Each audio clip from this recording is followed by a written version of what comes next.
Soyons morbides, pensons un peu à la mort. La première Mishnah dans Moed Katan nous ramène une loi assez curieuse.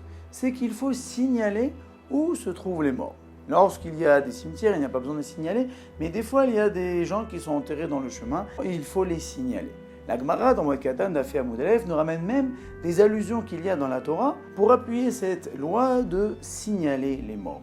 Nous savons que les morts peuvent impurifier les personnes et si les personnes ne sont pas au courant où se trouvent les morts, peuvent se trouver impurs sans savoir et transgresser des lois de pureté et d'impureté, de manger des choses saines en état d'impureté. C'est tout à fait compréhensible, mais les commentateurs s'attardent sur le fait que nous voyons que nous devons signaler les gens qui sont enterrés, nous devons signaler la mort. Il faut se faire une sorte de post-it, de rappel qu'il y a, oui, à la fin du compte, la mort. On parle du fait qu'il faut savoir que nous ne sommes pas éternels et ce serait dommage de perdre énormément de temps, de vie, pour préparer des valises que nous ne pouvons même pas emmener pour notre voyage dans le monde futur. Alors certes, nous ne devons pas être morbides, penser à la mort à chaque instant, mais nous devons avoir cela à l'esprit, que toute personne arrive en fin de compte à la fin de sa vie et emporte avec lui que ce qu'il a préparé.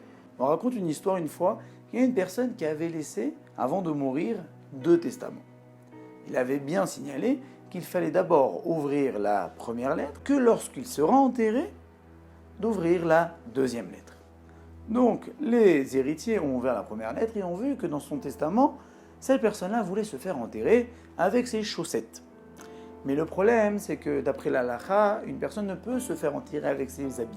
Et donc là, il y a eu toute une discussion, et en fin de compte, il a été tranché que malgré le fait qu'il y a oui une mitzvah d'écouter les paroles d'un mort, il s'est quand même fait enterrer sans ses chaussettes. Et là, après l'avoir enterré, ils ont ouvert la deuxième lettre. Et là, dans la deuxième lettre, le niftar, le mort, avait écrit « Réfléchissez 2 minutes, mes enfants. Vous avez vu que l'on n'en peut rien amener avec nous dans le monde futur. Même mes chaussettes, je n'ai pas pu les prendre avec moi dans le monde futur. Alors ne perdez pas votre temps à amasser des biens, des richesses, sachant très bien que vous allez terminer votre vie et vous allez les laisser là. Au contraire, amassez des biens spirituels. Faites des maasim tovim, des bons actes, des mitzvot, de la Torah. Et cela sera tout à votre honneur. Et c'est avec cela que vous allez partir dans le monde futur. Comme nous le disons, Mishetar be'erev Shabbat, yochal be'Shabbat. Que celui qui s'est fatigué le vendredi pourra manger son repas de Shabbat. Cela fait aussi allusion que tout celui qui s'est fatigué dans ce monde-ci, alors pourra profiter dans le monde futur.